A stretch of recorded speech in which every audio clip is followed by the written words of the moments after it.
alternate universe, the bizarro world, the Twilight Zone.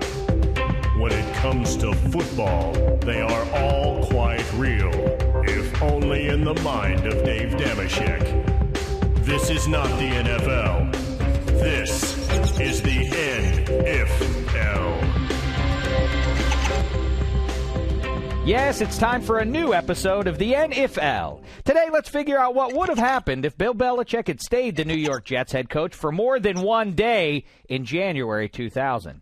We now know that just a few days into the 21st century, Belichick agreed to carry the torch passed from his mentor Bill Parcells, then promptly used said torch to burn a bridge between himself and the Jets by returning his New York hoodie in favor of taking the gig with the Patriots and just 2 seasons later, leading them to a Super Bowl win.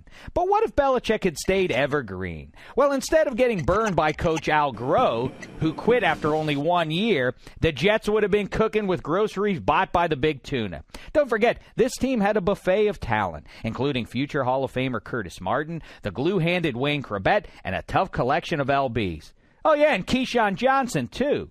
Remember, he wanted the damn ball, but Groh wanted him to go away. So Groh shipped Key to Tampa Bay.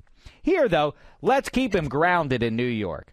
This cost fans those feuds with Gruden, and it cost the Bucs their only Lombardi. But no time for that, NFL. We're kibitzing about the AFC East right now. Which reminds me, the Patriots hire college football's 1999 Coach of the Year, Va-Tex Frank Beamer, to run the show. And Tom Brady still takes the reins in our scenario after Jets LB Mo Lewis treats Drew Bledsoe like Larry and or Curly. But the '01 Jets don't dip. They take off when sophomore QB Chad Pennington takes over for Vinny Testaverde. They narrowly beat out the Pats to win the division, which means no tuck rule game, which means no upset of number 1 seeded Pittsburgh in the AFC title game, which means the Steelers beat the Rams in the NOLA Super Bowl on a last-second Chris Brown field goal. But like I said, we're talking AFC East today. Jeez.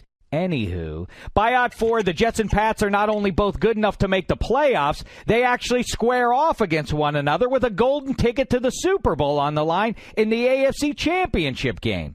By the time it wraps up, the Pats are bluer than Violet Beauregard after a piece of blueberry gum as the Jets rise like Charlie and Grandpa Joe, finishing their storybook season with a win 2 weeks later against Chunky McNabb and the Eagles. That's right, Jets fans. You finally have the sequel to Broadway Joe's show in Super Bowl III. But don't get too excited. This ain't the same as the Belichick Patriots dynasty. Yeah, Bill is a great coach, but a too often ignored key to the 3 titles in the early aughts was a high-quality defense. Ty Law, Teddy Bruschi, Richard Seymour, Rodney Harrison, and Willie McGinnis. Since those guys left, 0 crowns. Why's that? Because they were that good. How was that, Willie? Perfect, Dave. Perfect. I'd really love to come down now. Well, if you say so. And that's the NFL. Well, at least it's not as embarrassing as the butt fumble.